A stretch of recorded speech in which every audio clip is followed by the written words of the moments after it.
Assalamualaikum warahmatullahi wabarakatuh.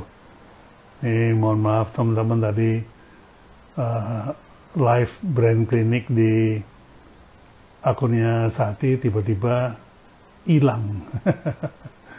Jadi sepakat kita pindah ke sini. Saya nunggu Sati ini masuk. Saya invite. Iya, Sati sudah masuk. Oke, bentar lagi mungkin Sati masuk. Tadi kayaknya uh, wifi-nya Sati tadi yang terganggu. Halo, Halo?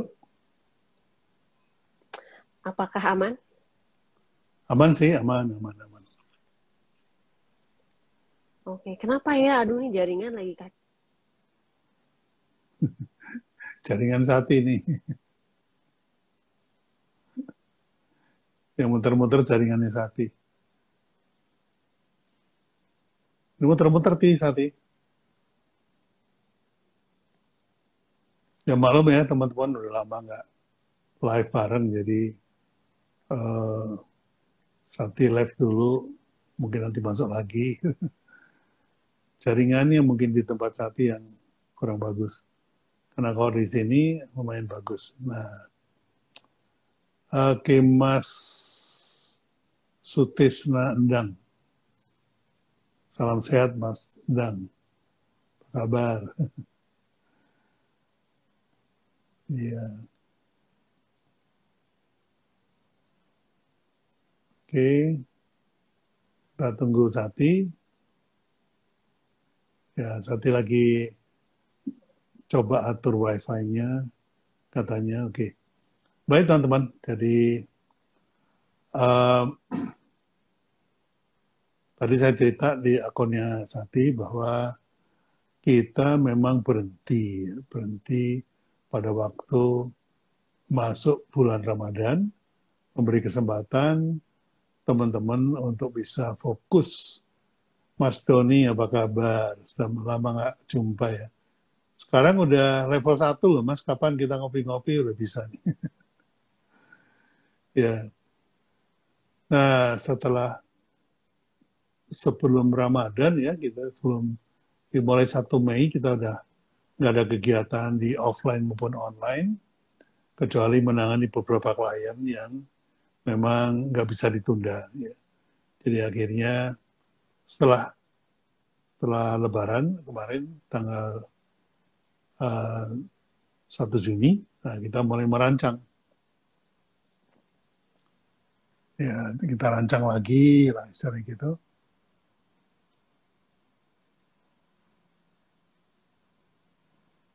Kita rancang lagi sehingga tanggal 28, 29 Juni kemarin kita pertama kali comeback dalam workshop offline. Udah beres sih? Coba gimana sekarang? Lebih bagus. Oke, mudah-mudahan lancar ya. Nah, kamu nebeng wifi tetangga Akhirnya apa aku nggak gimana? pakai wifi. Oh gitu. Enggak. Akhirnya aku stop aja wifi ini. Aku coba pakai uh, telepon. Apa pakai HP. Bismillah. Catering. Uh, Enggak Oke, lah. minta maaf ya Oke, teman-teman dan Pabi. santai aja. Pak Oke, Lo baru comeback jadi agak kaget grogi. HP-nya. Ya, Ti mau nanya apa nih? Oke, nah teman-teman ini udah pada kumpul nih ya. Seperti biasa kalau di brand klinik itu waktunya kita bisa nanya-nanya nih sama Padi. Mumpung kita kumpul sama Padi, bisa bertanya seputar BMS. BMS adalah branding, marketing, dan selling.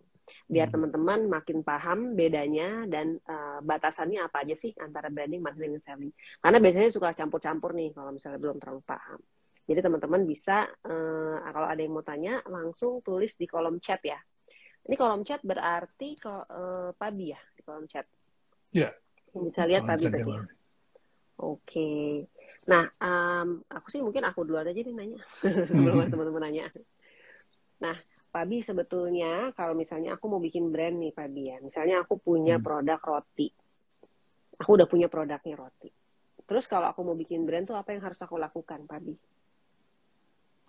Ya, gini. bisnis itu memang ujung-ujungnya cuan ya. Cuan itu bahasa anak sekarang lah cuannya, karena menyederhanakan eh, apa namanya bahasa yang sulit. Tapi sebetulnya cuan itu di situ bukan profit ya, atau bukan margin atau bukan revenue ya. Cuan itu sebetulnya adalah uh, valuation. Jadi kita bikin bisnis itu dengan tujuan setelah 5 tahun atau 10 tahun nilai perusahaan saya ini berapa. Itu cuan namanya. Bukan cuan kecil ya, ini cuan besar namanya. Jadi zaman dulu sampai sekarang itu ada perbedaan ya. Kalau zaman dulu perbedaannya itu sama seperti Sati beli rumah. Sati beli rumah mungkin dulu belinya cuma 30 juta gitu ya. Terus dengan berjalannya waktu lama-lama setelah 10 tahun kok jadinya jadi 300 juta. Gitu. Kan berarti naik 10 kali ini deh. Yeah. Nah, itu ada yang namanya intrinsic value, ada value yang intangible yang dilekatkan pada barang yang sama, yaitu rumah. Gitu. Nah, ini didiemin aja menjadi sebuah pasif bisnis ya. Itu dia naik sendiri harganya. Cuma Sati harus ingat bahwa kapan 80 juta itu dinikmati oleh Sati ketika perusahaan itu dijual. Ketika rumah itu dijual. Nah, menikmati perbedaan inilah yang disebut dengan cuan. Itu. Yeah. Jadi bisnis itu bukan masalah jual roti tadi ya, tapi direncanakan dulu nih. Kalau saya bikin roti sekarang dengan modal misalnya 10 juta, itu modal itu akan berkembang dalam 10 tahun itu menjadi berapa M. Nah, gitu. Nah, itu baru namanya value. Tapi kalau setelah 10 tahun itu nggak dijual, masih dikelola sendiri, ya nilainya tetap 10 juta. Sesuai dengan nilai modal awalnya, kayak rumah gitu. Jadi rumah itu baru dinikmati perbedaannya, kenaikan harganya ketika kita jual. Nah, jadi kalau aku belum jual, aku ya belum menikmati cuan itu lah ya berarti. Kecuali Sati bikin positive income atau active income, yaitu rumah itu dikontrakin sebagian. Ya kan? Misalnya lantai 3 dipakai buat rumah, lantai 1, 2 dikontrakin. Nah, itu ada active income tuh setiap bulan masuk uang gitu. Yang itu kalau dikumpulin selama 10 tahun itu jadi cuan juga. Ya kan? Nah, itu yang disebut dengan business value. Business physical value itu dari nyewain tadi gitu. Tapi biasanya biaya sewa itu ketika dikumpulkan setelah 10 tahun itu kalah dengan kenaikan daripada value rumahnya. Kira-kira gitu ya bayangannya. Ini sama dengan apa namanya bisnis gitu. Jadi bisnis yang setiap hari dinikmatin cuannya, tiap hari dikumpulin, kumpul itu disebutnya business valuation, business value ya. Nah dari valuasi terdapatlah nilai dari perusahaan itu. Nah, ternyata nilai yang intangible, di mana itu ada apa namanya, yang kita sebut sebagai brand, produk konsep, kemudian haki, kemudian ada business model, itu nilainya 10 kali daripada physical value-nya. Gitu. Makanya kenapa membangun brand itu penting. Jadi tujuan Sati jualan roti ini mau jadi active income saja, ataukah nantinya ada intangible value yang akan dinikmati. Ini pilihannya harus gitu kalau bisnis. Ya mungkin teman-teman yang level UKM belum kepikir ke situ ya. Tapi sebaiknya kita sudah mulai melakukan itu. Oke, berarti jadi aku kalau misalnya sekarang aku mau bikin roti nih, aku udah punya produknya, aku mikirnya aku mau dapat cuan setiap hari dan aku mau dapat cuan 10 tahun lagi dari situ. Iya, betul. Itu betul sekali. Jangan lupa bahwa mesin rotinya makin tua makin turun ya nilainya. Penyusutan. Nah, itu jeleknya physical value. Physical value itu ada penyusutan, ada apa direparasi, kemudian ada macam-macam kerusakan. Itu jeleknya physical value begitu. Jadi orang bikin pabrik atau bangun pabrik itu jangan lupa loh bahwa pabrik yang dinikmati kapasitasnya hari ini ketika baru mulai beda dengan setelah 10 tahun umurnya. Setelah 10 tahun itu udah gegek. Iya, benar-benar. Nilainya malah udah turun hampir nol dikatakan. Nah, itu namanya depresiasi. Makanya kenapa Makanya pentingnya. betul kenapa di pembukuan itu Anda bisa depresiasi berapa kali gitu. Apa namanya? Barangnya ini bisa depresiasi berapa kali. Sehingga apa namanya? Physical value-nya turun, tapi intangible value harus naik. Kalau dua-duanya turun ya boncos. Ya, udah tutup aja. Itu. Oke, Pak Bi, ini udah ada pertanyaan nih dari teman-teman nih. Satu-satu ya. Dari Muhammad Ali. Pak, saya sudah punya pabrik minuman susu kambing dan ingin membuat produk agar branding. Apa ada solusi jika ikut pelatihan Pak Bi? Ya, kalau ikut pelatihan saya, itu memang sebaiknya tahu dulu prinsip-prinsipnya ya. Jadi, saya punya mesin, terus mau bikin produk, itu sangat basic sekali ya teman-teman.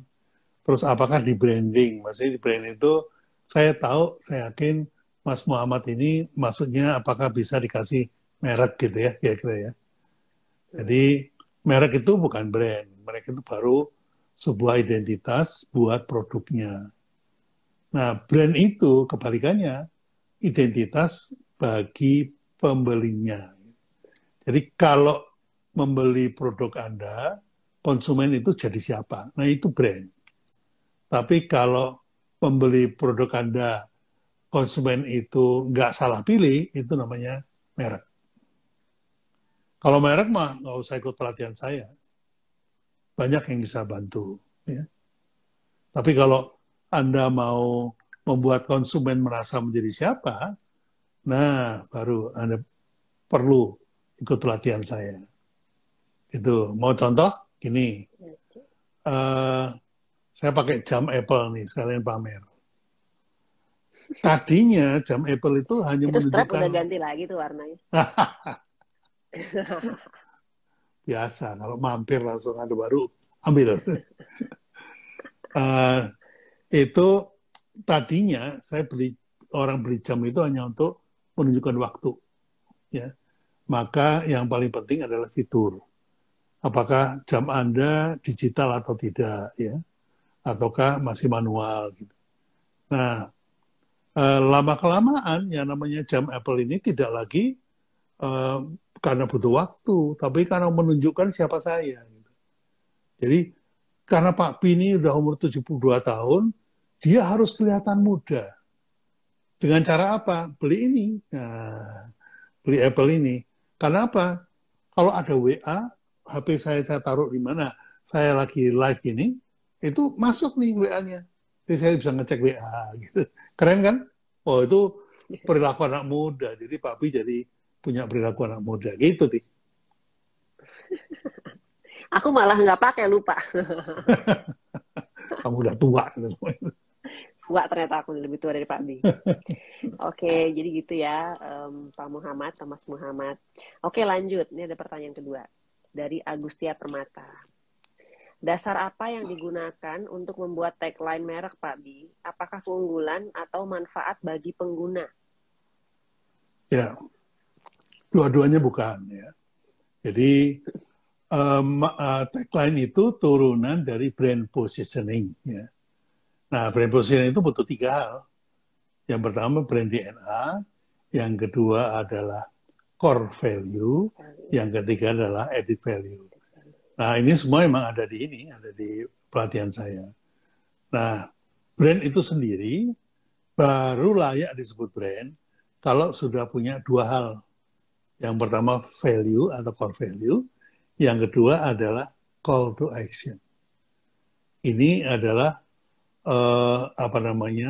update paling terakhir dari workshop saya, di mana brand tidak lagi bermain di level behavioristik atau kebiasaan orang atau habit orang, tapi bermainnya sudah di neuroscience. Ya.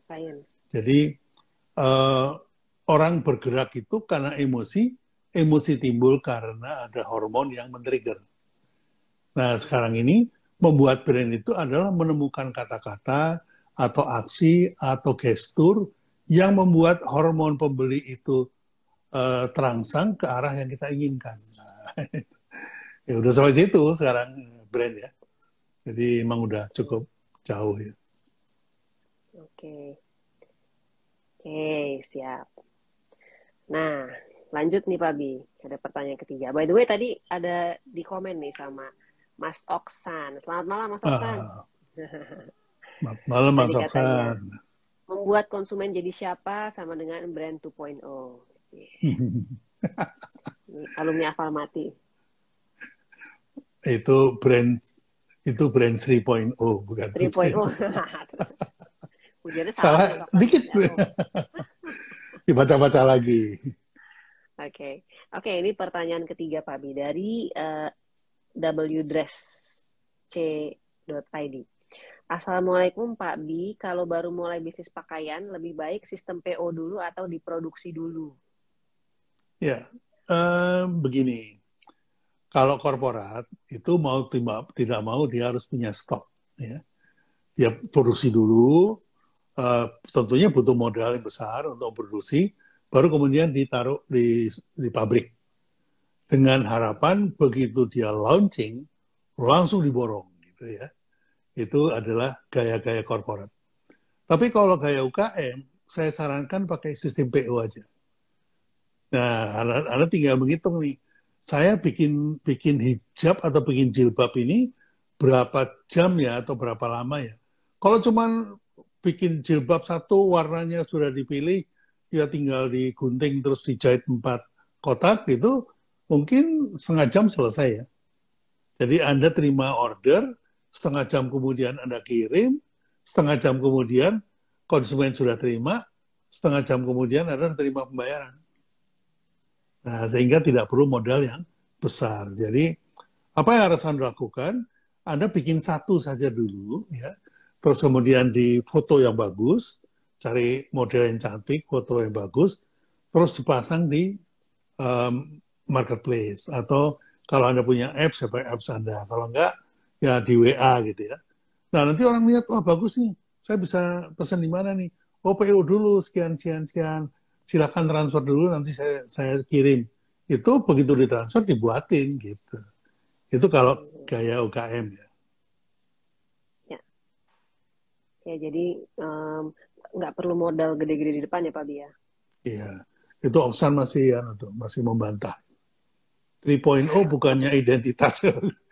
Ya, identitas itu menunjukkan siapa dia. Ini ada Teh Desi nih Pak Bi. Teh Desi dari mana? Teh Desi istrinya Pak Irwin Sakti. Ya, sehat-sehat tadi dengan Pak Bi. Halo Teh. Apa kabar Teh? Terima kasih. Lama nggak jumpa nih, kapan diundang ke Telkomsel?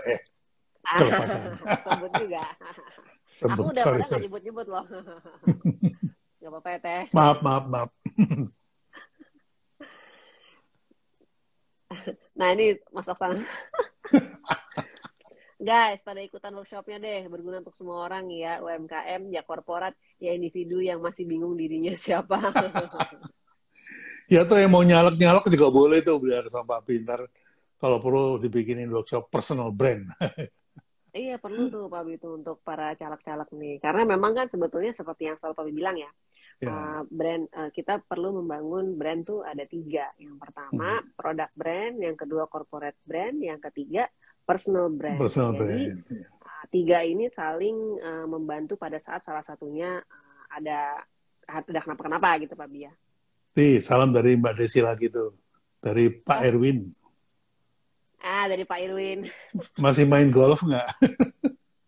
Oh iya. Golf zaman sekarang anak milenial itu family 100. Iya, sekarang milenial semua yang turun Iya, golf ya. mainnya skornya di atas 100 semua. Mainnya 6 jam. Oke, kita lanjut lagi ya. Kalau ada pertanyaan nih, sebentar. Kalau di kolom question sih udah habis. Teman-teman bisa tulis. Nah, ini ada di kolom chat dari Sunny's Bright. Selamat malam, mohon bertanya Pak Bi dan Kak Sati. Bagaimana jika suatu merek sudah ada untuk membangun suatu brand? Kita start dengan outputnya ketika membuat promosi, entah harga atau promo, atau ketika membuat cetak bahan penolong dari brand sebagai konsep berwujud. Kalimatnya Iya, intinya iya, iya. apa? Iya, iya, ya, gitu. Aduh, apa namanya? Ya, memang perlu ya teman-teman belajar. Paling nggak yang basic lah. Jadi, tadi itu persoalannya adalah teman-teman mayoritas itu masih berkubang atau berkecimpung di marketing 1.0 ya, 1.0. Apa sih itu? Itu adalah disiplin ilmu pemasaran yang mengedepankan satu produk, kedua adalah harga, price, ketiga adalah place atau distribution, ketiga adalah promotion. Jadi kalau kalau tanda-tandanya Anda itu masih bermain di 4P ini adalah selalu menyebutkan, Pak, saya mau bikin produk, nah 4P itu pasti. Karena berangkatnya dari produk. Atau, Pak, ini kalau gini promosinya gimana? Itu pasti 4P. Dan itu nggak salah juga, karena itu marketing 1.0 ini cukup tua ya teman-teman ya. Jadi Ilmu tua ya. jurnalnya dibuat tahun 48, kemudian dimasyarakatkan itu, dipraktekkan dalam masyarakat itu tahun 60. IG-nya aku. Iya, jadi Pindah tadi kan. tadi hang IG-ku. Kepala sekolah nanya, ini kok pindah? Kemana?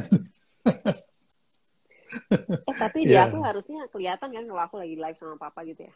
iya, saya kelihatan di Kelihatan tuh. IG-nya. IG apa Subrutan 2 itu kan. Jadi tetap Oke, bisa di itu bisa kan klik kan. dipantau ya. Oke, jadi kembali ke laptop itu nggak salah, nggak apa-apa. Tapi harap diketahui bahwa sejak tahun 90-an itu sudah berubah ya teman-teman.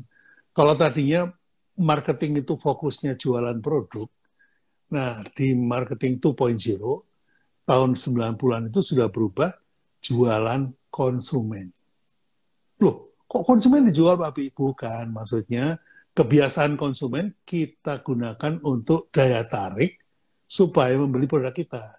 Jadi kalau pertama itu kenapa orang membeli produk kita? Karena produk kita bagus. Produk kita paling ini, paling ini, paling ini gitu ya. Termasuk paling murah, paling segala macam. Tapi sejak tahun 90 itu berubah, bukan yang paling yang dicari. Ya. Tapi karena saya suka golf gitu, maka saya beli bola golf. Karena saya suka sesuatu, karena habit saya setiap pagi itu minum kopi susu gitu ya, maka saya beli Torabika gitu. Jadi membeli produk itu bukan karena dia butuh, bukan karena produknya bagus, tapi karena sesuai dengan habitnya dia. Makanya tadi 2.0 itu lebih kepada daya tariknya itu karena sesuai dengan kebiasaan dia. Gitu Mas Oksan. Nah, tahun 2000-an itu sudah beralih lagi. Beralih kepada identitas. Jadi, apakah kalau saya beli produk Anda, saya itu dikenal sebagai siapa? Gitu. Ya, saya kasih contoh aja jam Rolex jadi ya. Jam Rolex itu kalau dijual sebagai produk jam, maka jam 10-nya dia dan jam 10-nya Seiko itu nggak beda, sama aja. Yang membedakan apa? Yang membedakan ini jam yang mereknya Rolex. Oh gitu. Tapi ada di ini live kita. Coba dibuka lagi deh. Ya, oke ini dipantau ternyata nggak ada ini, nggak live ternyata di Pak Pati. Di Papa nggak ada? Katanya gitu.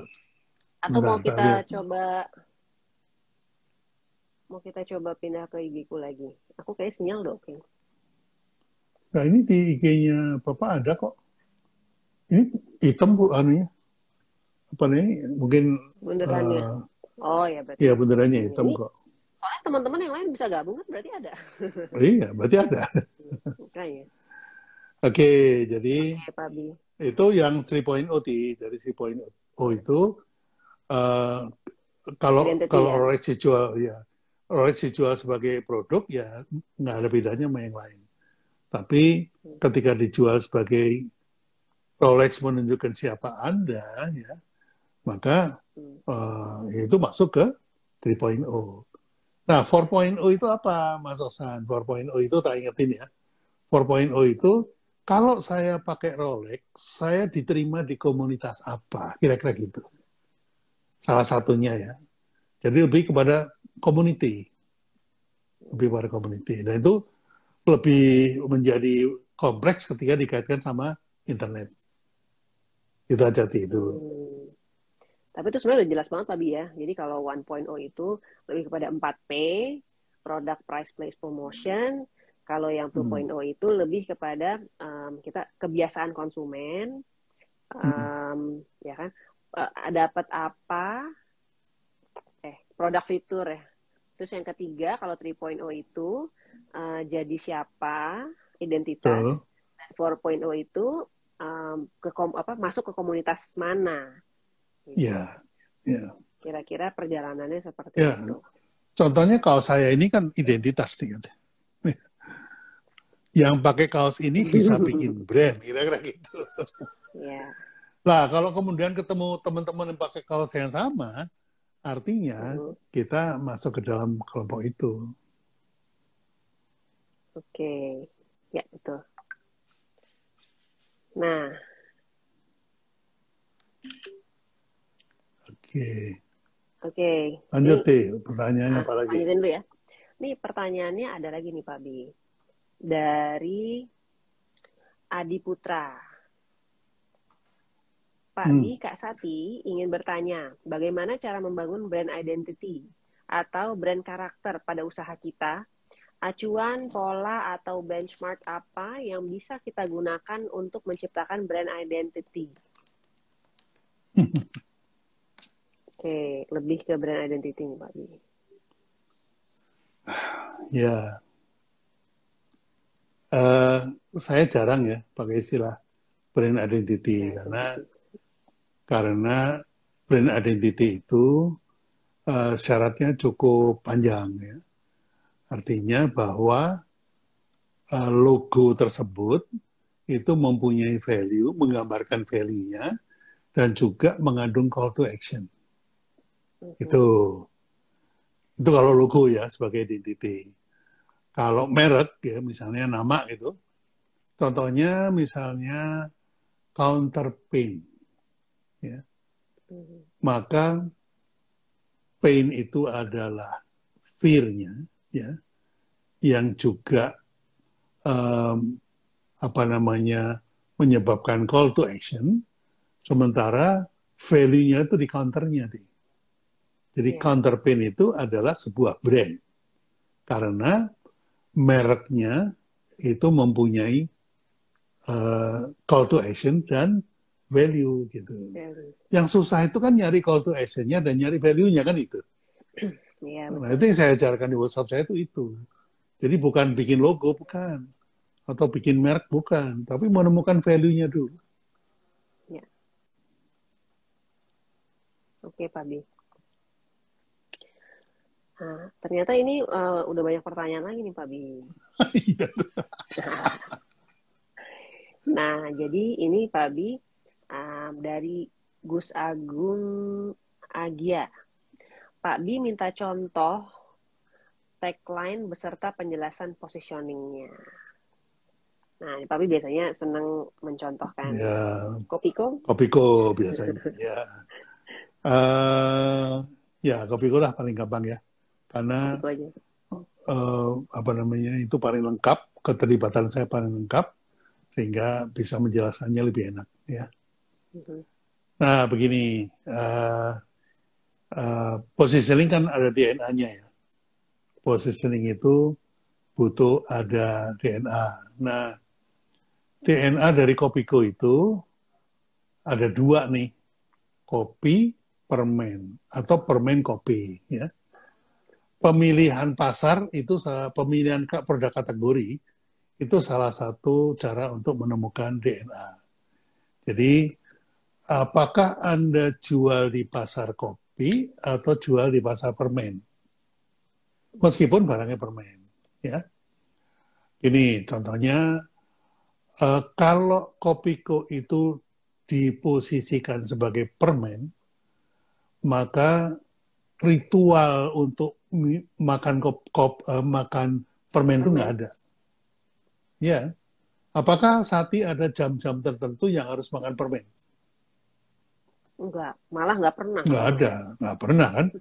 Nah, jadi kalau diposisikan sebagai permen, maka Kopiko itu dimakan oleh anak-anak. Yang beli ibunya nggak suka kalau anaknya terlalu banyak makan permen. Sehingga salesnya itu sedikit. Gitu. Itu awalnya begitu. Lalu kemudian, gimana kalau kita posisikan di kopi? Terus Pak Yogi bilang, loh kan ini barangnya permen. Iya Pak, kalau di pasar bentuknya permen. Tapi kalau di sini, bentuknya bisa jadi kopi. Saya bilang gitu.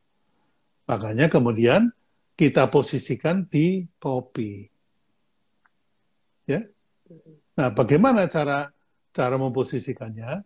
Yaitu kalau diposisikan sebagai kopi, yang makan itu bapak-bapak, dan bapak-bapak tidak perlu geret-geret ibunya untuk beliin kopi gitu.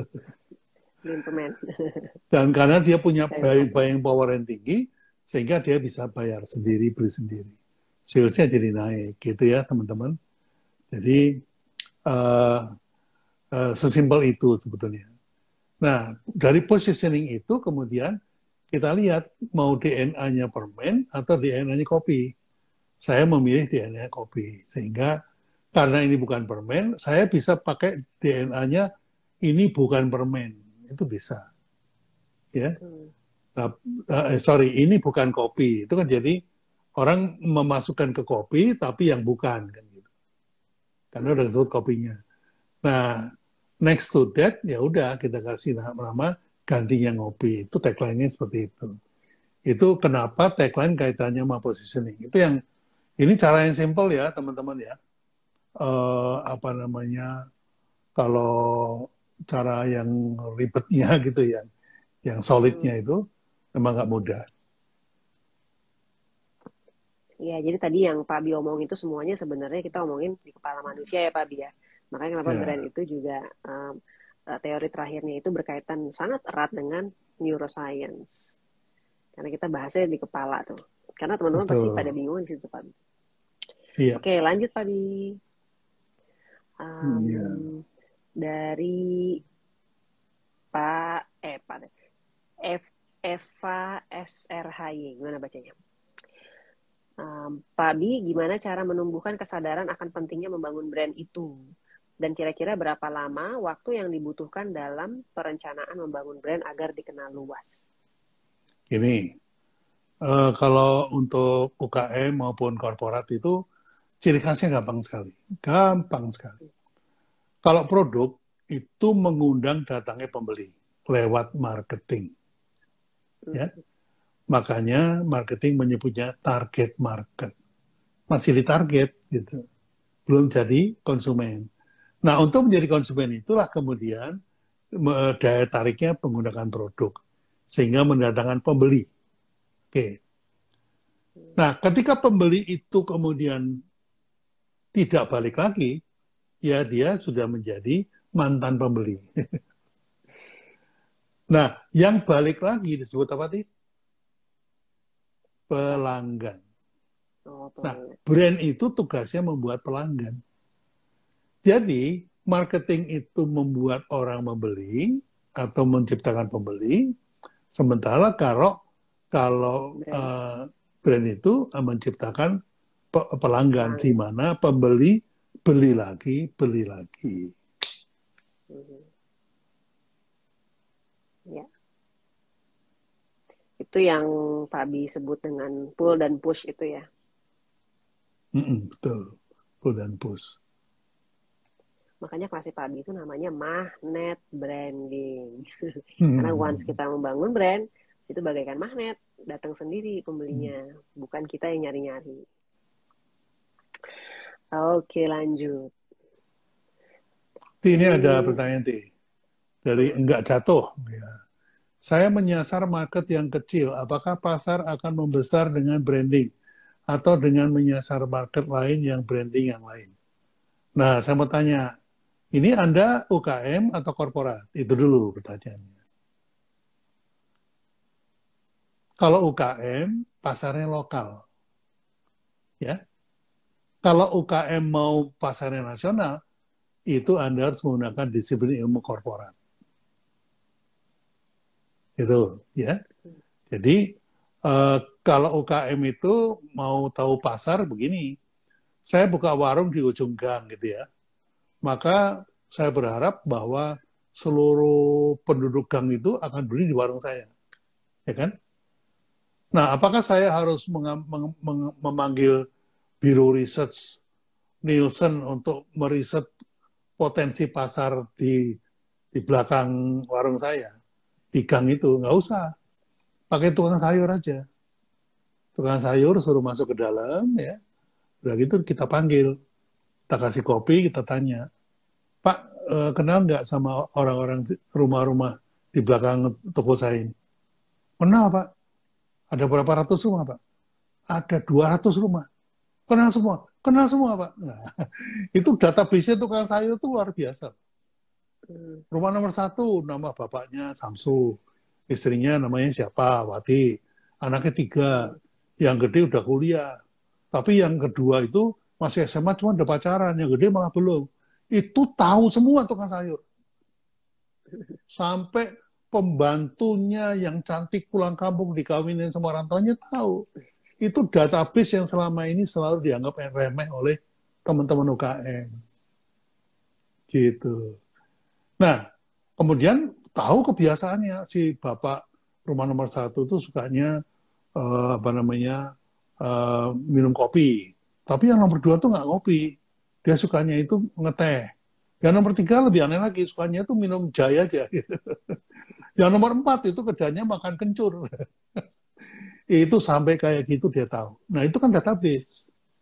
Jadi kalau misalnya banyak kan yang suka makan kencur, di warung Anda sediain kencur, kan gitu. Simple kan. Jadi jangan masih UKM tapi sudah punya keinginan untuk ekspor. Wah, itu Anda dijelungup ke itu namanya. Suruh berdiri pinggir pinggir kali terus dicorong. Nyebur basah semua. apa tadi bahasa Jawanya Pak? Apa? Dijelungup ke. Celungup ke. Jelungup. Celungup ke. Oke. Pelajaran bahasa Jawa malam ini. Ini teman-teman coba ada yang bisa tulis di kolom chat. Aku cuma mau ngetes aja sih apakah kita masih aman ya. Ya. Coba. Ya ini aneh nih Bu Tita bilang, aku tahu Aneh. tapi nggak ada. Aneh itu. Terus kok ini dari tadi kayak stuck ya Pak Bi? Atau kalau mau, ini kita coba teman-teman. Ada yang bisa tulis nggak di kolom chat? Mas Oksan mungkin kalau masih ada. Mas Syawal, apakah ada? Kalau lihat dari partisipannya sih ada. Mm-mm. Coba, apakah ada yang bisa tulis di kolom chat? Aman katanya. Nomornya hang. Oh, kalau Juragan saya kalau di aku stuck. gitu. Tadi Bu Aku nggak bisa Tita baca. katanya nggak bisa live. nggak Tapi bisa baca juga. dicek ininya, apa namanya, bulutannya hitam. Pak, Bisa di ini papa katanya. chatnya ada chat Ada ya. Di catnya aku hitam. nggak ada. Oh ya, mungkin karena Roy Baby Duck, aman kok. Wah, ini Probolinggo nih. Apa Halo kabar, Mas Mas Roy. Roy? Aku jadi nggak Ini, bisa bacain pertanyaan tapi karena aku nggak, ya aku juga stuck. kenapa tiba-tiba stuck? Nah, aku nggak tahu. Harusnya keluar kan? Iya, padahal aman sih. Ini cuma live di IG kan, Mbak? Iya. Iya, betul betul. Mbak Sati harus keluar dulu katanya. Baru nanti Oh, oke. muncul lagi. Coba lagi ya, coba ya, dah, aku keluar dulu. Ya, Oke, wait for me. gitu ya teman-teman. Jadi kita harus mawas diri ya. Bahwa kita harus membuat bisnis itu yang mampu kita kontrol. Eh, span of kontrolnya atau keluasan kontrol itu harus kemampuan kemampuan kita. Karena bisnis itu kan POAC ya. Dari mulai planning, kemudian organizing, actuating, dan control. Ya, jadi yang pertama itu planning. Jadi sebelum berbisnis harus ada perencanaan, gitu ya teman-teman. Nah, perencanaan itu kemudian um, perencanaan itu kemudian dilanjutkan dengan bagaimana organizingnya, mengumpulkan orangnya itu gimana. Gitu. Kemudian actuatingnya, pelaksanaannya gimana. Yang terakhir paling penting kontrol. Jadi kalau Anda apa namanya tidak tidak mampu mengontrol, jangan masuk. Karena kontrol itu paling penting teman-teman. Ya, banyak kok yang kita lihat ya teman-teman startup langsung bikin cabang 100 gitu ya. Cabangnya ada 10, 90 franchise. Nggak terkontrol, bubar juga. Jangan katakan 100 yang franchise. Yang cabang sendiri, yang karyawannya digaji pun nggak bisa kontrol. Kenapa? Kemampuan kontrolnya ini. Nah, kalau Anda UKM, saya sarankan pakai ERP. Karena ERP itu bisa dikontrol lewat HP. Anda ada di mana, bisa kontrol perusahaan gitu ya. Gitu. Nah, for your information, ERP aja perusahaan belum tentu punya. Yang modalnya lebih gede belum tentu punya. Tapi justru yang modalnya kecil harus punya. Gitu. Jadi kontrol kontrol stok di gudang, kontrol uang masuk kapan, hedging reportnya kapan, profit and loss-nya langsung ketahuan semua. Triggernya ada di pembelian. Begitu ada yang order, langsung klik berubah. Klik berubah gitu. Gitu teman-teman. Oke, Pabi. Nah, Pabi aku udah kembali. Ya, Kita lanjut aja ya, walaupun ini ya lanjut. walaupun Bu Dwita agak bingung-bingung. Iya nih. Kalau mau misalnya ini jam 8 kita tutup Yang dulu, terus yang langsung lain on live lagi mau. muncul. Oh yuk, Makanya kenapa ya? Gitu aja ya. yang lain Oke. ya supaya Mbak Dita bisa masuk ya. Oke. Jadi teman-teman, ini kita tutup dulu, tapi jangan kemana-mana karena langsung on lagi. Mau coba di IG ku, IG saja apa IG-nya Bapak? terserah bebas. Papa juga boleh sih, IG-nya nggak masalah. IG Bapak aja. Papa Jadi aja ya, udah kadungnya. Ya udah. ya Oke, wes. jadi teman-teman jangan kemana-mana. Kita tutup ini langsung Pak Bi live lagi. Oke, join lagi ya. Dadah.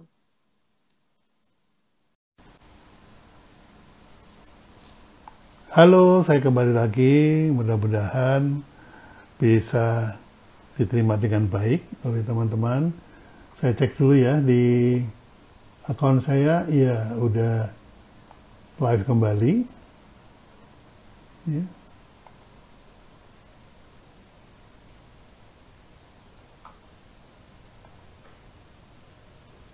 Oh iya, ini juga This page is not available.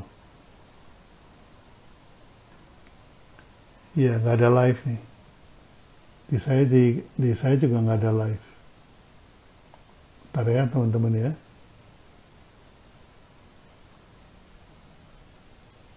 Ya, nggak ada tanda live di saya. Mungkin di HP yang satu lagi. Ya.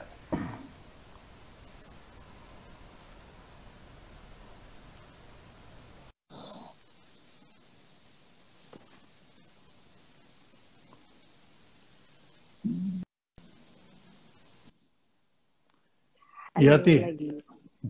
Ternyata begitu benar. Pak B refresh artinya keluar masuk lagi, langsung dicek di laptop nggak keluar live-nya. Jadi harus gimana? Ya udah, berarti ada yang live, ada yang enggak. Oh gitu. Iya, mungkin di HP yang lain bisa juga live tuh. Tapi di aku sih Papa live sih. Makanya aku bisa ini kan. Bisa masuk ya. Kalau di HP yang lain mungkin. Kalau di laptop dicek. Ini aneh nih. Oh. Lagi agak error kali ya. Karena kalau di aku tadi ada Papa kelihatan live IG, jadi aku terus langsung klik masuk aja lagi. Live-nya. Berarti sebenarnya nggak masalah sih. Kalau di kita sebagai penonton, sebagai followersnya Pak Bi. Ya, oke. Lanjut nih. Ada pertanyaan. Pertanyaan muncul nggak? Ya. Pertanyaan muncul nggak? Belum ada di kolom pertanyaan sih belum, tapi di chat udah ada tadi. Bentar ya. Kisera ID join. Ya, nah. Ntar dulu dari atas ya. ARF Bagus. Pak Bi tanya dong tahapan membuat iklan branding biar sampai target yang tepat isinya apa aja. Maksudnya kita pada saat kita sudah punya brand plan dan kita mau mengkomunikasikan strategi kita gitu ya kali ya Pak Bi. Ya, apa namanya? Mungkin ada perbedaan ya buat Mas siapa tadi yang tanya. Kalau Anda sebut iklan, itu berarti iklan produk. Karena itu adalah perangkat marketing. Ya. Iklan perangkat marketing. Jadi pasti isinya tentang produknya Anda. Gitu. Tapi kalau brand, kita sebutnya brand communication. Karena itu sudah di marketing 2.0. Ya. Jadi brand communication itu berkomunikasi dengan konsumennya. Bisa juga menggunakan broadcast, karena masih komunikasi. Tapi kalau di marketing 3.0, di mana brand sudah kita sebut sebagai brand conversation, itu artinya cuma dua arah. Kalau dua arah ini yang kita sebut dengan narrowcasting. Jadi bukan broadcasting, tapi narrowcasting. Ya. Jadi teman-teman harus tahu nih, lokasinya. Makanya kenapa saya bikin itu tuh yang kotak-kotak tuh kalau Anda buka postingan saya barusan ya, sore tadi atau yang kemarin, itu ada kotak-kotak yang kuning abu-abu itu penjelasan daripada itu. Nah ini saya bahas sih di workshop saya, baik yang workshop offline maupun workshop online ya. Itu saya bahas, saya kupas tuntas sehingga Anda tahu bahwa kalau Anda ngomong iklan, itu Pak Bin nangkepnya mau jualan produk. Ya. Kalau Anda mau menyampaikan tentang value atau tentang brand, maka itu Pak Bin nyebutnya brand communication. Ya. Jadi ini pelan-pelan ya, pelan-pelan. Nggak harus buru-buru, tapi ada baiknya tahu secepatnya. Nah ini nyambung ke ini nih Pak Bi, ada yang nanya dari DIY Yusak. Pak Bi tolong jelasin brand sama merek bedanya apa? Ya, oke. Kegiatan branding di marketing 1.0 itu sekitar merek, logo, packaging, dan apa namanya, packaging itu ada yang untuk apa namanya in store maupun yang out store ya. Artinya kayak restoran Padang Anda nunjuk, kemudian kantongnya itu ada tulisannya resto. Nah, itu. Jadi gimana ya jelasinnya? Merek itu sekedar nama. Ya. Anda menamai sesuatu, itu Anda melabel atau memereki sesuatu itu. Itu merek. Banyak kok teman-teman UKM, terutama yang saya temui ya, itu ngasih nama itu nama anaknya, atau nama istrinya, atau nama kombinasi suami dan istri gitu ya. Istri, ya. Jadi ada salah satu alumni di Sumeneb itu ngasih namanya adalah Anita Bakery. Anita itu ternyata singkatan dari nama ibunya Ani, nama bapaknya Taufik. Nah, jadi Anita gitu. Kira Anito. Ya nggak apa-apa. Oh, Karena sama. kalau merek ya apa aja terserah, nggak masalah. Karena kasih nama gitu ya. Apalagi zaman sekarang namanya keren-keren ya. Ada namanya Banyu Biru, ada yang namanya itu Megantara gitu kan. Ada yang namanya Gatot Kaca gitu. Jadi nama itu boleh apa aja gitu. Tapi kalau nama itu harus jadi brand, maka dia harus menceritakan value dari produknya dan juga call to action. Karena cuma value aja, nggak ada call to action. Nah, kalau namanya tidak punya value dan tidak mencerminkan call to action, maka Anda butuh tagline yang isinya adalah value dan call to action. Gitu ya, teman-teman ya. Jadi misalnya kayak Ligna. Ligna Furniture. Ligna Furniture itu, apa sih arti kata Ligna? Singkatan dari perusahaannya lah, gitu kira-kira ya. Buat konsumen nggak ada artinya. Lalu butuh tagline, makanya dikasih tagline, kalau sudah duduk, lupa berdiri. Oh, berarti ini yang dijual adalah perabotan. Ya. Dan yang dijual, kontribusi utamanya diharapkan dari sofa. Gitu. Kalau perabotan itu diharapkan yang kontribusi tertingginya dari tempat tidur, maka tagline-nya menjadi kalau sudah tidur lupa berdiri. Atau lupa bangun. Serem. Serem banget lupa bangun. Berarti Pak Abi antara merek sama brand tuh sesimpel itu ya. Jadi sesimpel itu. Pak Abi kan suka ada itu tuh apa sih kalimat Pak Abi tuh. Brand adalah nama yang ditambah makna. Jadi betul. merek itu nama, brand itu ya maknanya itu. Maknanya, betul. Inject makna, ya nama itu dari merek berubah menjadi brand. Aku jelasin simpel nggak sih, nggak ribet ya? Iya begitu, harusnya betul. Ya. Nah Pak Abi, ini ada yang nanya nih dari Adi Putra Lim. Pak Abi Kasati, workshop offline BBB tanggal berapa next-nya? Kan kemarin udah lewat yang bulan Juni kan Pak Abi. Ya workshop yang kemarin kan kita adakan di Kempinski ya, di Hotel Kempinski karena di situ ada Ramayana Ballroom yang dulunya adanya di Hotel Indonesia. Nah itu mempunyai value ya, karena brand tentang value. Jadi Pak Abi nyari tempat yang ada value-nya teman-teman. Ya. Value-nya apa? Value-nya begini. Hotel Indonesia di mana Ramayana Ballroom itu berdiri, itu dibangun atas pampasan perang dari Jepang. Ya. Nah, pampasan perang itu menunjukkan bahwa Jepang mengaku kalah perang. Itu diputuskan oleh satu pengadilan internasional. Ya. Nah, karena kalah perang, maka dia harus membayar kerusakan yang diakibatkan selama dijajah. Ya. Nah, lalu kemudian dapatlah itu dana pampasan perang dari Jepang eh, yang lalu dipakai untuk bangun 4 bangunan di Indonesia ini. Yang pertama adalah Masjid Istiqlal.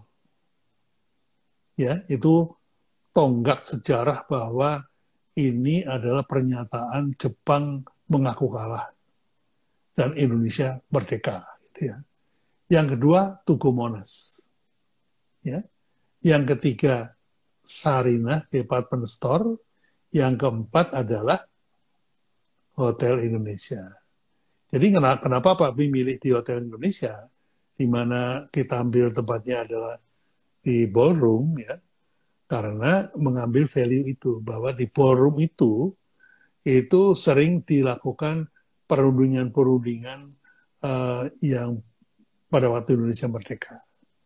Simbol bahwa ballroom Ramayana itu adalah tempat di mana kita sudah merdeka dari penjajahan.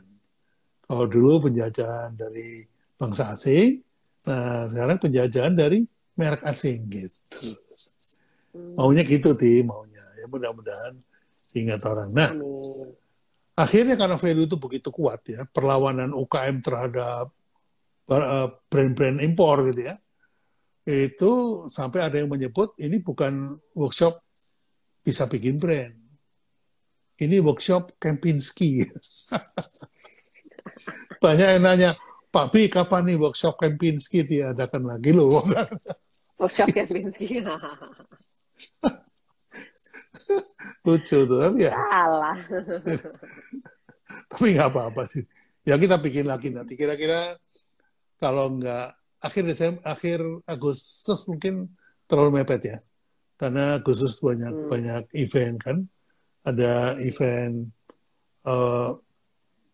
magnet branding tanggal 20-an online ya. Offline juga ya? Oh, online. Online. Kemudian ada Indonesia Passing the World ya, tanggal 24. Dan kalau terlalu mepet mungkin teman-teman susah bagi agendanya. Jadi mungkin kita adakan di pertengahan September. Itu. Oke, pertengahan September tuh teman-teman.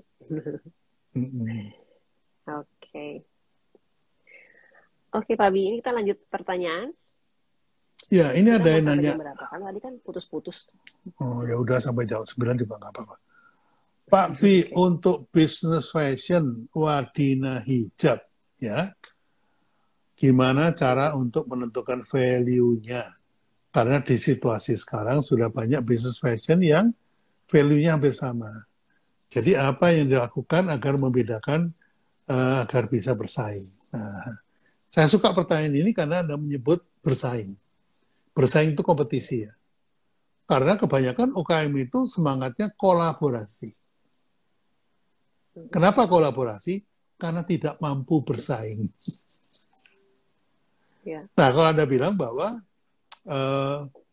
Anda itu ingin menang bersaing, ya, itu artinya Anda menuntut sebuah perbedaan. Ya. Maka di situ value bicara. Ya, jadi teman-teman ya, jadi kalau simpelnya begini, ini kan kebetulan jualan jilbab ya, jilbab yang cuman kain kotak dijahit pinggirannya kan. Nah, tapi hijab itu ada dua positioning atau dua kategori yang bisa membedakan. Yang pertama, Anda menjual hijab yang syar'i atau hijab yang fashion. Udah kelihatan kan kalau syar'i itu lebar, jilbabnya menutup sampai ke dada, warnanya kalau hitam putih, ya warna pastel, warna krem. Kalau hijab fashion, pasti warna-warni ya, terus kemudian ada macam-macam renda-renda gitu ya. Jadi itu dua cabang yang Anda bisa pilih. Anda bisa juga bikin hijab kami syar'i dan fashion. Jadi dua-duanya diambil bisa. Nah, Kemudian value apa nih dari syar'i dan fashion? Value-nya, oh ternyata hijab saya bukan untuk semua orang, Pak. Karena begitu menyangkut fashion, itu ada fashion anak muda, fashion milenial, ada fashion baby boomers, ada fashion macam-macam. Ya. Jadi dengan demikian Anda bikin perbedaan. Jadi hijab kita ini adalah hijab yang syar'i, yang fashionable, khusus buat milenial usia 15-25. Wah, milenial mana pakai jilbab, Pak? Salah Anda. Karena milenial itu ada 7 karakter. Salah satunya adalah mereka-mereka yang konservatif, yang mengutamakan hijrah. Hijrah kepada ajaran agama yang yang taat gitu ya. Jadi jangan takut, di milenial pun juga pasar itu terbuka. Jadi apa tadi kalau mau beda, hijab saya adalah syar'i, fashionable untuk milenial yang hijrah. Nah, udah. Begitu. Kalau kita belum mau hijrah gimana, Mas?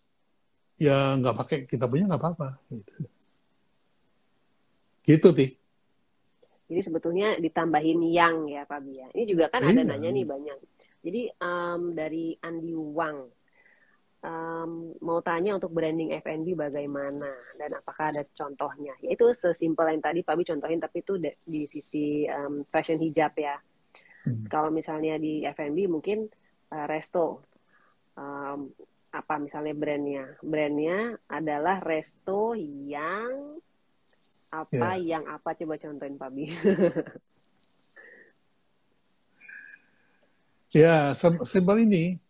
Kalau misalnya Anda bikin resto dan Anda tidak punya chef yang bisa bikin makanan enak, maka jangan makanannya yang dijadikan unggulan ya, atau andalan. Anda bisa pakai yang lain, misalnya interiornya. Jadi Anda bisa bikin, kami adalah resto yang Instagramable. Udah cukup. Ya. Tapi untuk bisa Instagram di resto saya, Anda harus beli makanan saya, walaupun tidak enak kan gitu. Ada loh yang kayak gitu, ada loh. Tapi kan Pak Abi selalu bilang kalau bisnis F&B itu makanan enak itu wajib. Ya Pak Abi ya. Kalau nggak enak jangan dijual. Kalau nggak enak nggak usah jual makanan. Jual baju aja. Oke. Pak Abi, ini ada lagi yang tanya dari Astrid Laras. Di era sekarang lebih bagus strategi marketingnya lewat endorse ataukah ads IG ya Pak? Mohon bantuannya, terima kasih. Kalau saya nggak dua-duanya. Saya nggak dua-duanya. Karena zaman sekarang, kebetulan Anda menyebut zaman sekarang, itu zamannya narrowcast. Ya. Narrowcast itu adalah conversation, bukan broadcast. Ya. Narrowcast. Narrowcast itu sempit karena cuma 2 orang ngobrol. Ya, 2 orang ngobrol. Nah, 2 orang ngobrol ini akan membentuk engagement. Seperti yang kita lakukan ini, kita ini kan tidak menggunakan iklan kan untuk menjual workshopnya Pak Abi, tidak perlu iklan, tidak juga pakai endorser gitu ya. Saya nggak kuat bayar endorser, bayar Om Deddy Corbuzier, mate saya. Jual rumah, jual mobil, jual semuanya. Masih nggak kuat bayar. Ya sudah, kita menggunakan man-to-man tanya-jawab ini ya. Yang penting pertanyaannya dijawab. Jadi itu akan menyebabkan engagement, kedekatan. Kalau Anda merasa dekat dengan Pak B, ketika di hari yang sama ada 2 workshop tentang brand, Anda pasti pilih Pak B. Karena apa? Karena engagement-nya kuat. Itu maksudnya. Loh, caranya gimana Pak B? Loh, sekarang ini kan sosial media. Zamannya sosial media. Pakai sosial media aja. Contohnya, kalau saya posting, ada yang komen, pasti saya jawab. Karena saya membutuhkan engagement Anda. Gitu, Ti. Ya. Ya, tuh. Oke, jadi itu ya Pak Bi ya. Nggak dua-duanya, nggak IG Ads ataupun nggak endorser. Ya. Nah, ini apa lagi nih? Dari Yefta DP. Pabi mohon info, apabila kita hanya distributor atau reseller, sebaiknya model marketing apa yang paling cocok? Ya, kalau reseller ya bangun personal brand dulu ya. Karena reseller itu baru dipilih kalau dipercaya. Nah, ini ada pertanyaan menarik nih. Bapak selak dulu ya. Di mana? Oh, di kolom pertanyaannya. Ya, izin bertanya Pak Pi, di daerah saya sedang marak toko-toko fashion dan toko kelontong yang mengedepankan harga murah. Misalnya serba 35.000, serba 25.000. Bagaimana cara kami untuk bersaing dengan mereka? Jawabannya ya, eh, harus dengan value. Ya. Jadi kalau mereka kasih serba murah, Anda kasih nama tokonya serba mahal. Kan aneh itu sendiri, satu kota semua serba murah, serba 25.000. Ini kita bikin serba mahal. Ya. Terus di bawahnya kasih caption atau kasih tagline. Tidak menjual barang murah. Tiba-tiba yang jual murah-murah itu, murahan. Nah, itu value, teman-teman. Dan itu punya call to action. Pengen tahu gue mahalnya kayak apa sih? Ternyata di dalam nggak mahal-mahal amat.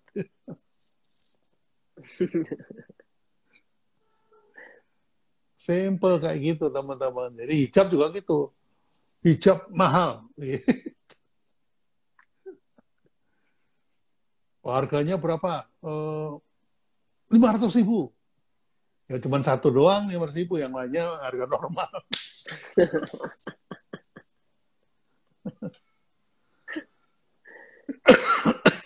Nah, ini ada pertanyaan Pak Beni. Ini dari Yarin Barnas. Halo Yarin, apa kabar? Nah, pertanyaan adalah bagaimana memulai engagement di awal pertama kali? Karena kebetulan Yarin ini dia lebih ke bidang jasa ya Pak Beni. Asuransi tepatnya. Nah, itu bagaimana tuh Pak Beni? Ya, personal brand ya. Artinya Anda bangun kedekatan orang itu dengan apa namanya? Dengan calon konsumen Anda. Kalau asuransi itu yang dijual emang rasa takut ya. Takut sakit, takut mati, takut nggak bisa bayar, nggak bisa masuk university, takut nggak bisa, banyak takutnya. Gitu. Itu aja yang dipakai udah. Takut-takutin aja tuh calon pembeli. Cuman jangan sampai ketakutan. Kalau konsumen ada ketakutan, nggak jadi beli. Gitu. Ya. Jadi pilih aja dari semua fitur yang Anda punya, pilih yang paling ditakuti. Orang takut mati, asuransi kematian. Ya kan? Orang takut sakit, asuransi rawat inap, kesehatan. Gitu aja. Nah, yang paling penting adalah apakah Anda dipercaya apa enggak? Itu masalahnya. Masalahnya itu. Ya. Jadi membangun trust itu penting. Artinya membangun brand itu penting. Karena brand adalah trust. Ya. Ini dari Adi Putra Lim, kayaknya masih penasaran nih. Pak Abi Kasati mau tanya, workshop online tanggal 20 dan 21 Juli dibandingkan dengan workshop offline BBB bedanya apa saja? Ya, workshop offline bedanya BBB, satu offline yang satu online. ya itu satu ya. Jadi vibe-nya beda lah. Suasananya beda, Yang satu langsung bercandanya, ketemu Pak Abi gitu ya, kan. bercandanya juga Yang beda. satu ketemunya di layar. Nah, yang kedua, workshop BBB itu bisa bikin brand itu 2 hari itu isinya yang pertama branding, marketing, selling, yang tanggal 20-21, yang kedua adalah manage branding. Jadi ini dijadikan satu. Ini aslinya BBB itu. Nah, ketika online saya pecah jadi 2, gitu ya, supaya lebih detail. Nah, itu kalau materinya sama, nggak ada bedanya. Materinya sama. Ya. Cuman bedanya Anda dapat teman, ya, terus merasa satu keluarga, gitu. Terus ngobrol sama Pak Bi, sama Sati, sama Mas Dion, gitu. Jadi itu adalah apa namanya, yang nggak bisa didapat ketika kita di online. Itu aja sih bedanya. Semuanya sama. Iya. Ya kalau iya betul. Kalau di online itu antara magnet branding dengan BMS itu dipisah ya Hmm. masing-masing. Jadi sementara kalau offline itu udah sepaket semuanya. Itu aja Nah, itu bedanya. kata Mas Oksan. Kalau Udah. offline ada obrolan di meja makan yang nggak ada di online. Dan itu yang ditunggu-tunggu loh itu. Iya, teman-teman itu curang itu. Kalau pas lagi makan gitu, Pak Pi ditanya-tanya gitu. Sampai Pak Pi itu nggak bisa makan. Kalian sih nanya terus makan lah. Saya jawab nggak bisa makan, nggak bisa eh, jawab lagi, jawab lagi, jawab lagi. Nah, Pak Bini lanjut pertanyaan nih. Mumpung masih ada waktu ya. Dari Juragan Stay Kudus, Pak Bi, apakah tagline suatu keharusan agar mempertegas maksud dari merek dagang? Ya, kalau mereknya sudah Hmm. meng- me- sudah berisi value dan call to action, Anda nggak perlu tagline. Contohnya counter pain tadi ya Pak Bi, mungkin Contohnya belum dengar atau counterfeit. perlu Ya. diingat lagi. Contohnya Gojek tuh nggak perlu tagline.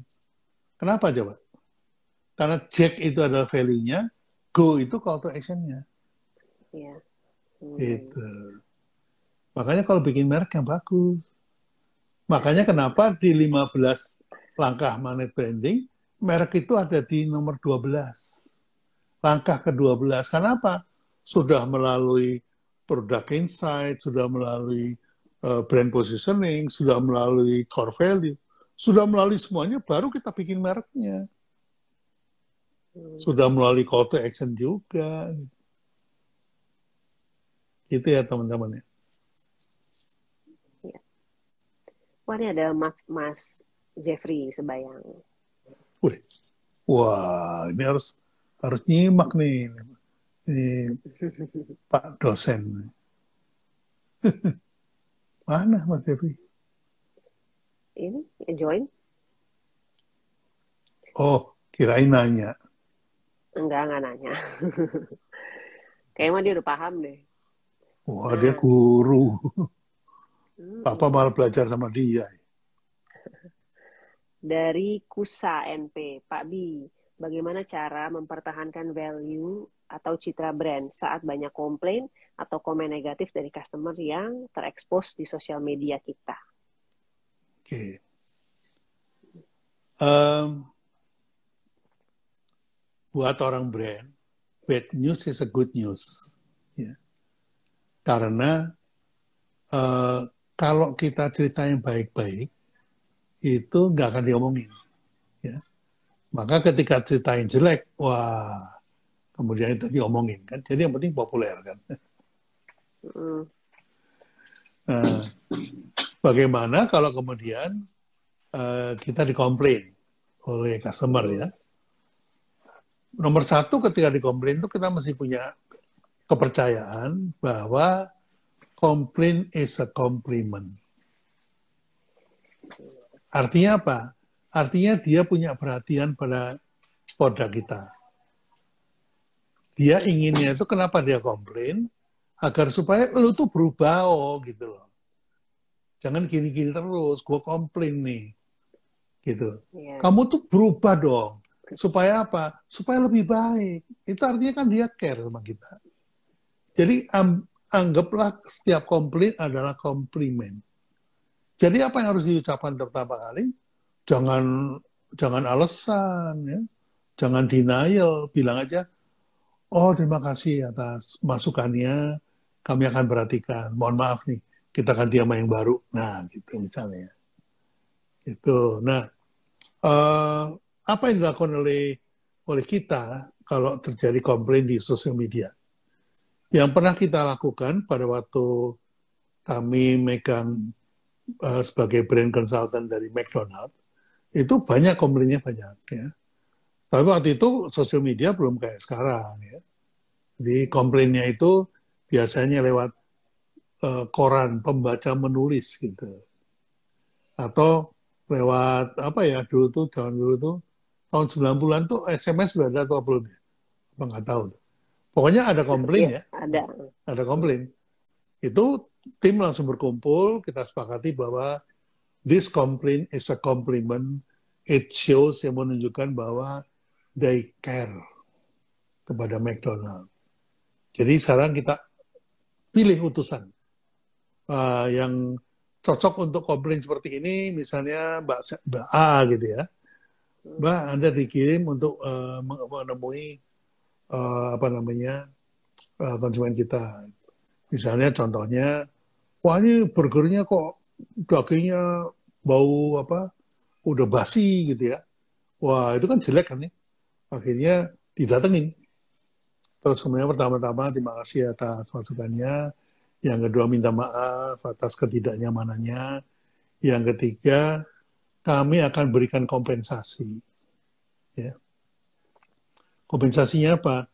Anda akan mendapatkan Anda berhak makan burger setiap hari seumur hidup.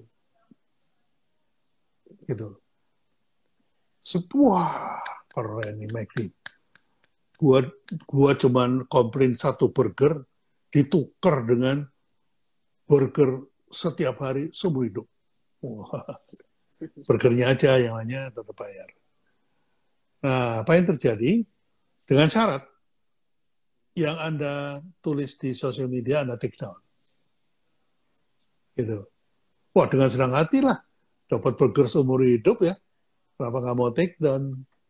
Nah, Sati tahu nggak? Ternyata itu tidak merugikan McD. Mengapa? Sati pagi-pagi dikasih burger gratis.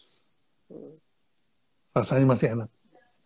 Makan siang kasih burger lagi gratis. Masih enak. Makan malam burger lagi. Besok paginya burger lagi. Siangnya burger lagi. Malamnya burger lagi. Seumur hidup. Mati nggak? Burger Hari ketiga udah udah enak. Udah enak. Udah. Aduh cukup. Cukup. Mabok. Gue mau nyari tempe deh.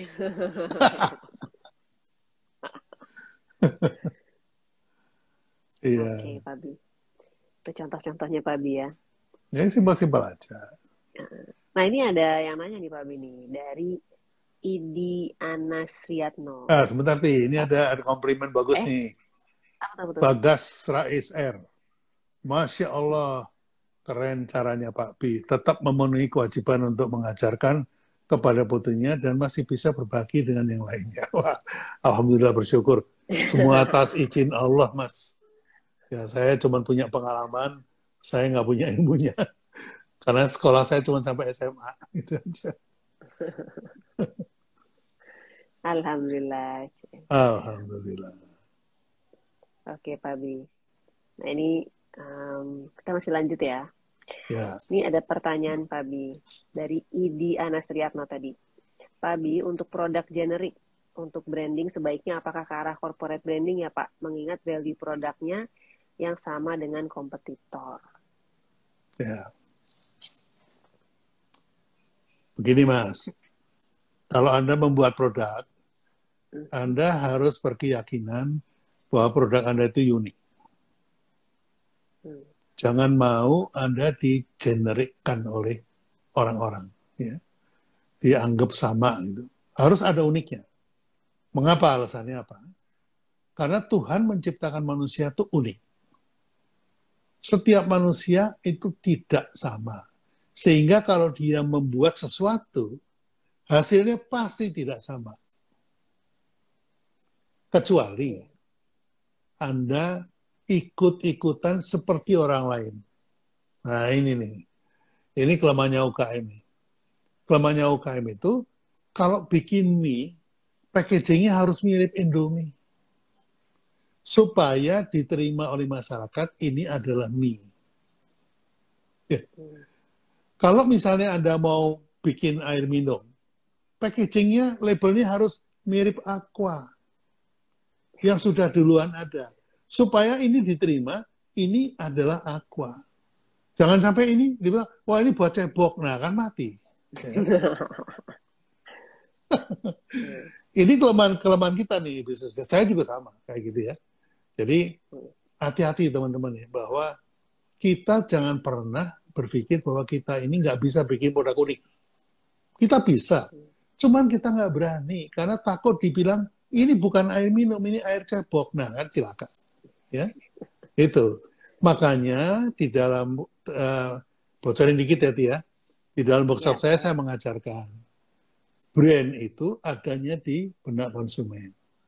Kalau produk itu adanya di mulut, di pasar, di toko, di di rak, gitu ya, supermarket.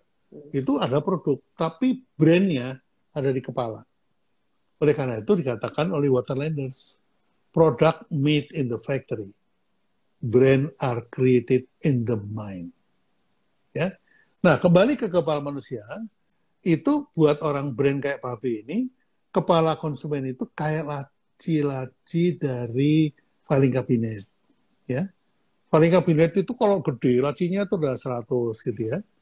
Jadi, mengingat laci, atau kalau laci itu adalah mewakili satu produk kategori, maka manusia mempunyai kemampuan untuk mengingat laci itu banyak sekali.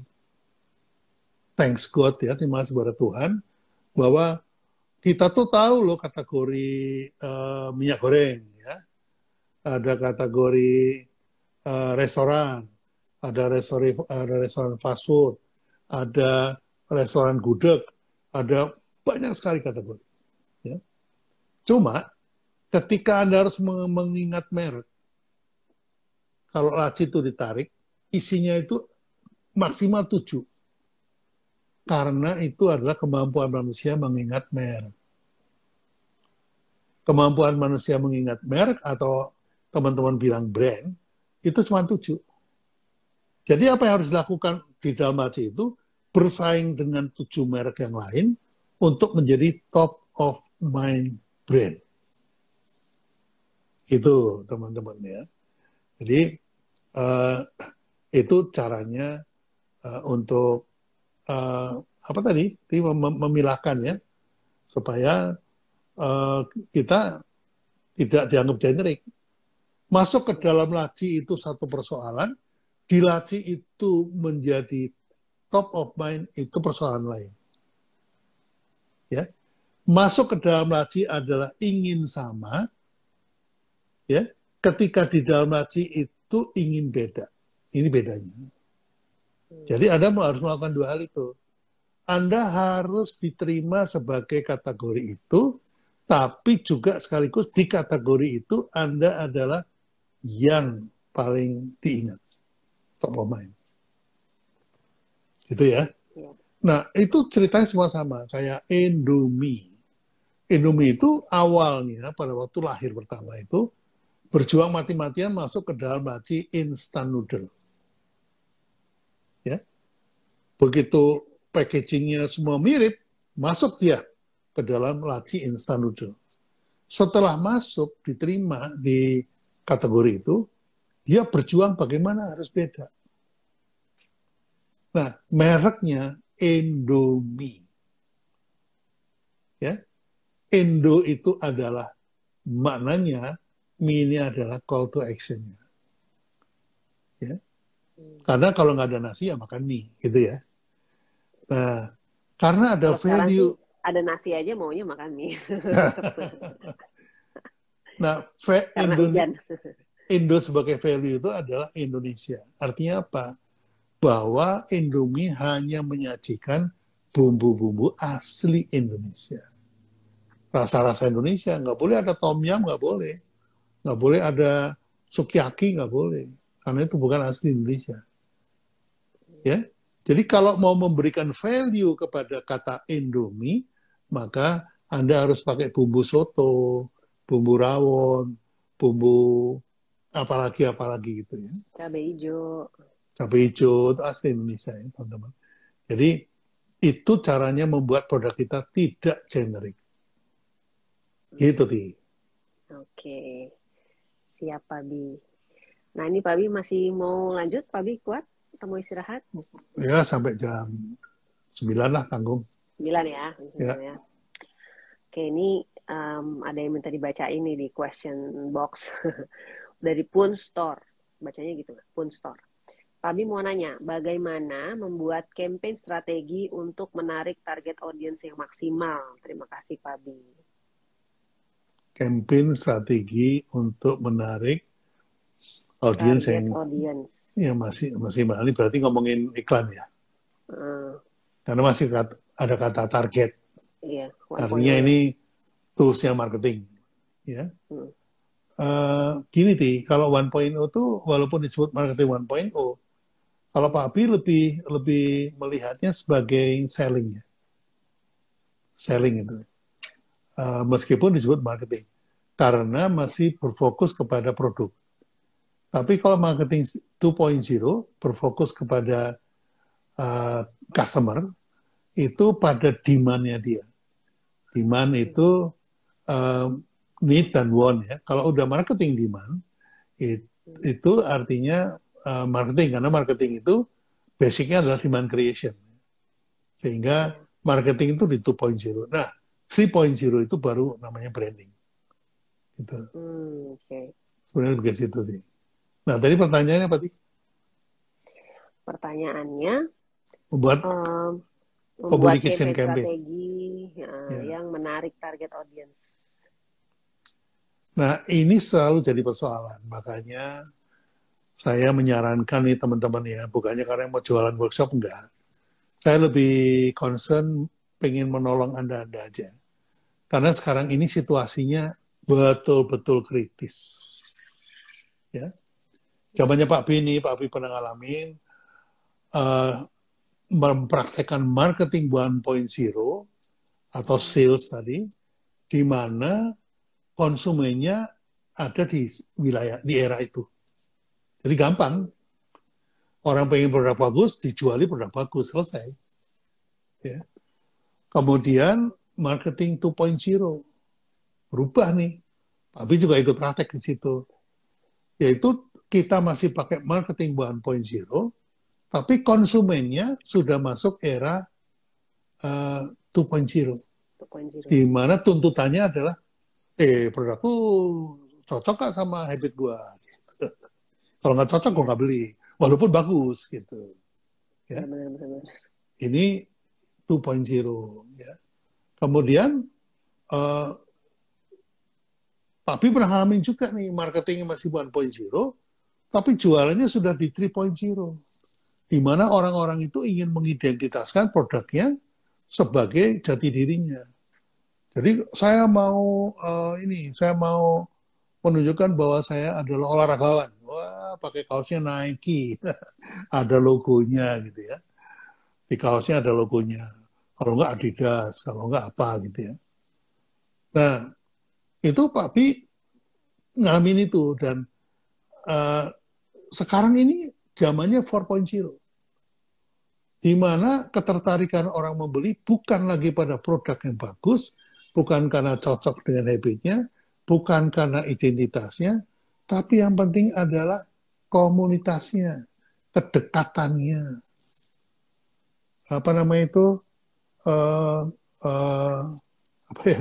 keakraban gitu.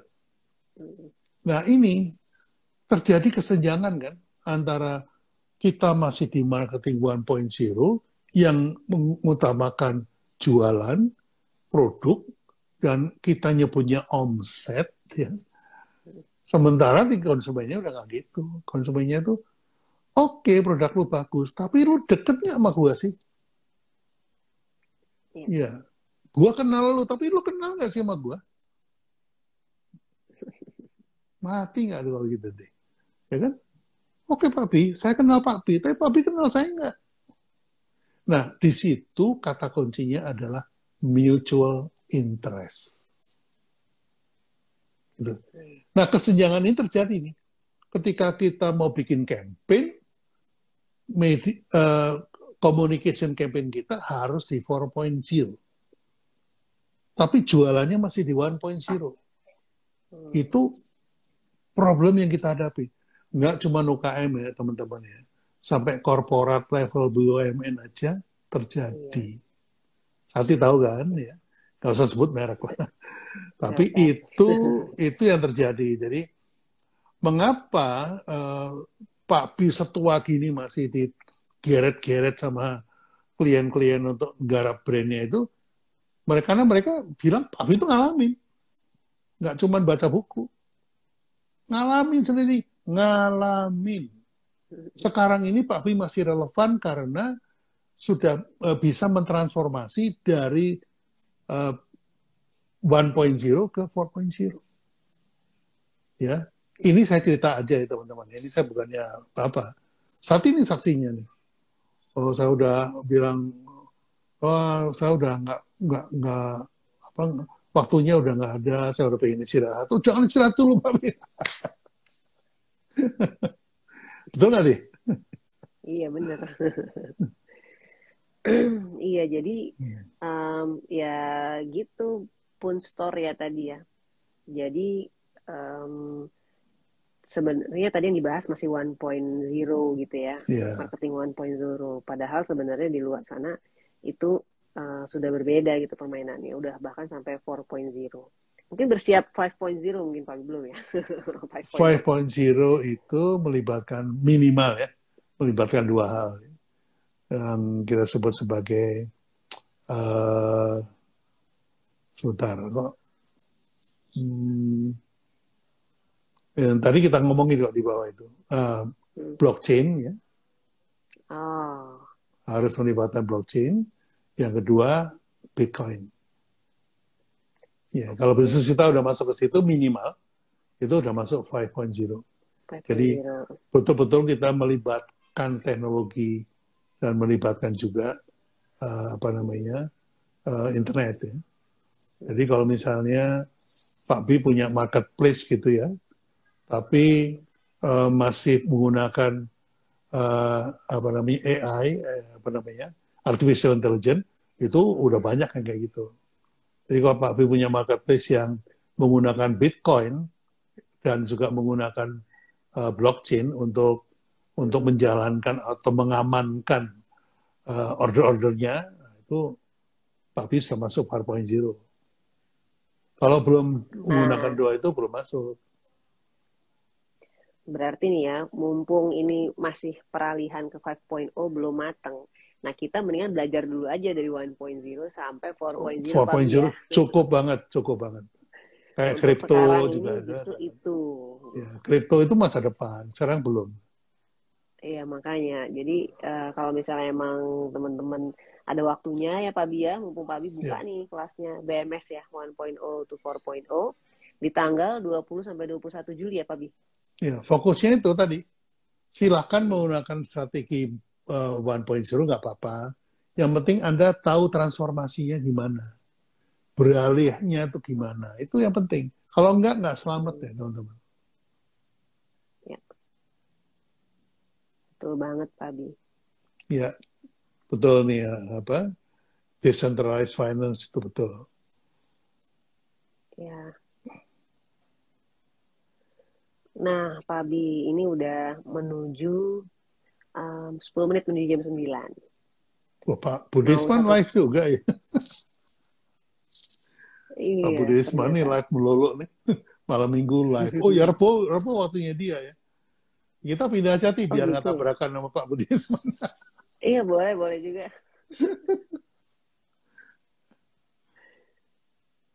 Oke. Ya, Pak Bi, mungkin satu pertanyaan kali ya, sebelum kita mengakhiri. Ya. Oke, pertanyaan siapakah yang terpilih?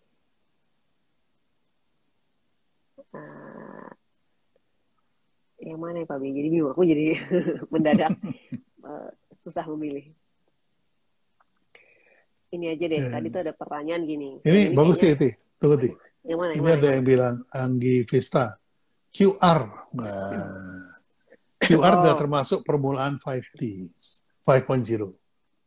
Jadi kalau kita bayar kan sekarang pakai kartu males ya. Eh, suka lupa PIN segala macam. Udah pakai kris aja kan. kiris. Kita pakai kiris, jadi kita scan, udah langsung tahu tagihannya berapa.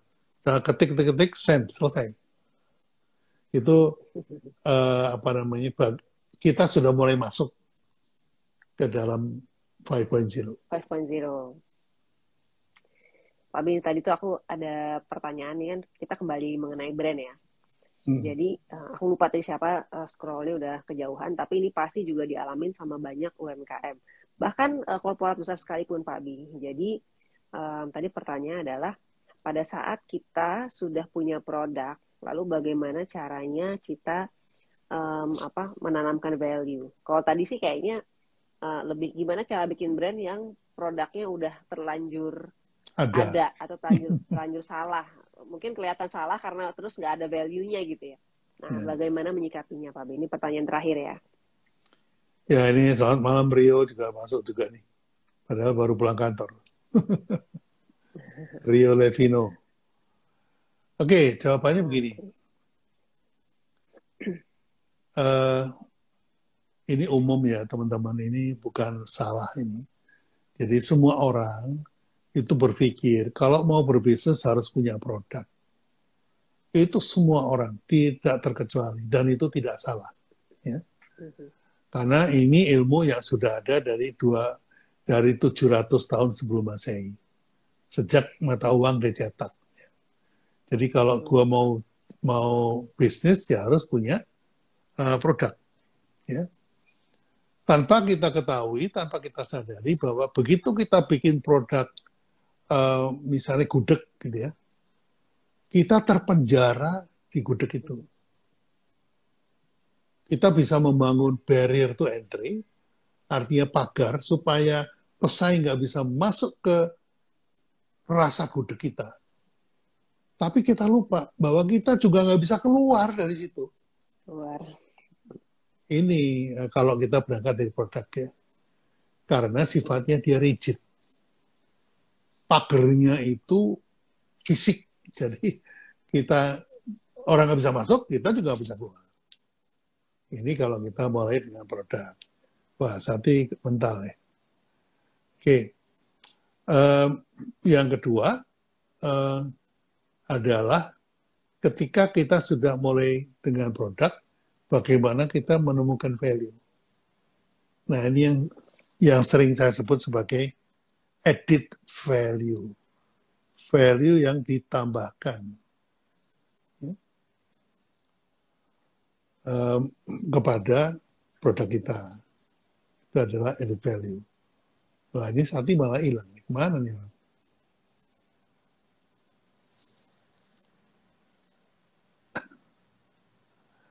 Masuk lagi Sati.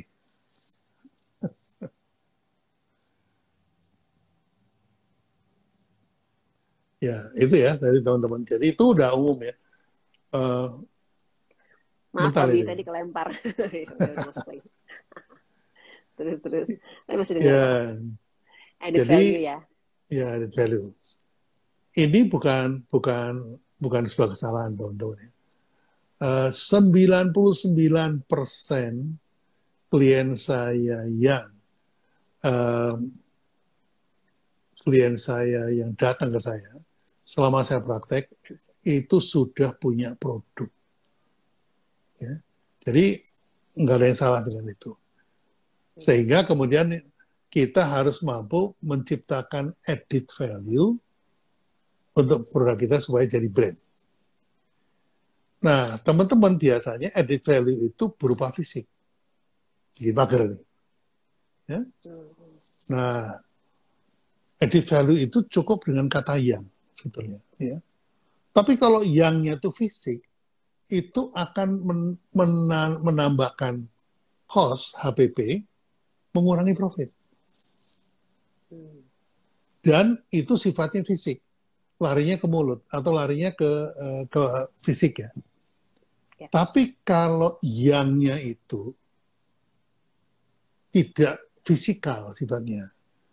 Jadi misalnya apa ya, seleraku. Seleraku itu tidak fisikal, karena setiap orang punya selera yang berbeda. Seleraku sama seleranya Sakti, itu secara fisik bisa beda. Nyebutnya sama, seleraku. Gitu. Gantinya ngopi, itu non-fisikal. Ya. Sehingga itu mampu membuat added value yang kemudian akan membangun sebuah brand. Nah, kalau sifatnya intangible, maka value itu sifatnya lentur, tidak rigid. Contohnya, Kopiko gantinya ngopi. Ya. Added value-nya apa? Intangible gantinya ngopi. Sekarang dibalik. Kalau sudah ketemu value gantinya ngopi, produk apa saja yang bisa dibuat untuk gantinya ngopi? Permen bisa. Permen, ya? Nggak cuma permen kan. Permen bisa. Cake coffee bisa. Kemudian apalagi? Ready to drink coffee bisa. Biskuit coffee bisa. Ya. Itu yang saya maksud dengan value yang sifatnya lentur. Added value yang tidak membuat Anda terpasung. Tapi kalau sudah permen, added value-nya fisik, Anda terpasung kepada permen terus. Nggak bisa lari dari permen. Gitu. Ya. Mudah-mudahan jelas ya, Tia. Ya, mudah-mudahan jelas. Dan itu lanjutannya pasti masih banyak lagi penjelasan dari Pak Abi yang nanti akan diajarkan di kelas BMS 1.0 to 4.0 ya Pak Abi ya. Ya.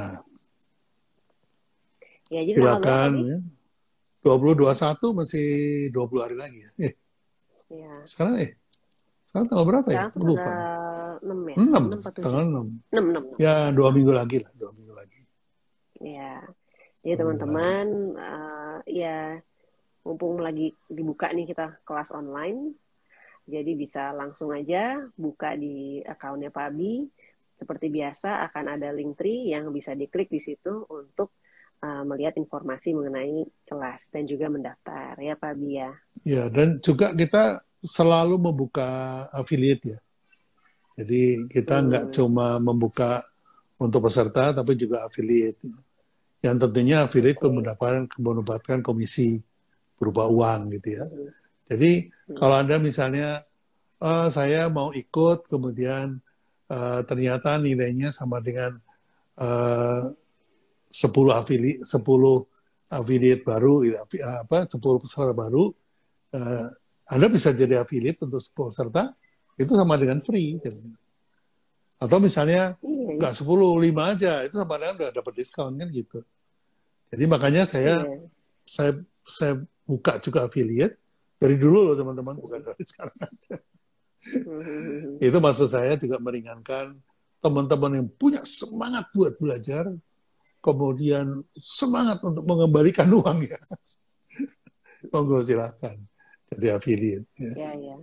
Berarti bisa seolah-olah seperti kayak tambahan diskon Pak Bi ya nantinya ya. Iya, betul. Untuk teman-teman gitu kan. Tapi diskon harus usaha. Ada cashback. Ada cashback. Benar. Oke, baik Pak Bi, ini kita udah sampai jam 9 malam ya, dari jam 7 walaupun on off karena entah kenapa nih Instagram malam hari ini. Tapi terima kasih banyak Pak Bi atas waktu dan tenaganya yang sudah dicurahkan untuk teman-teman berbagi di sini. Dan mungkin aku akan berikan kesempatan ke Pak Bi untuk memberikan satu kalimat sebelum menutup. Silahkan.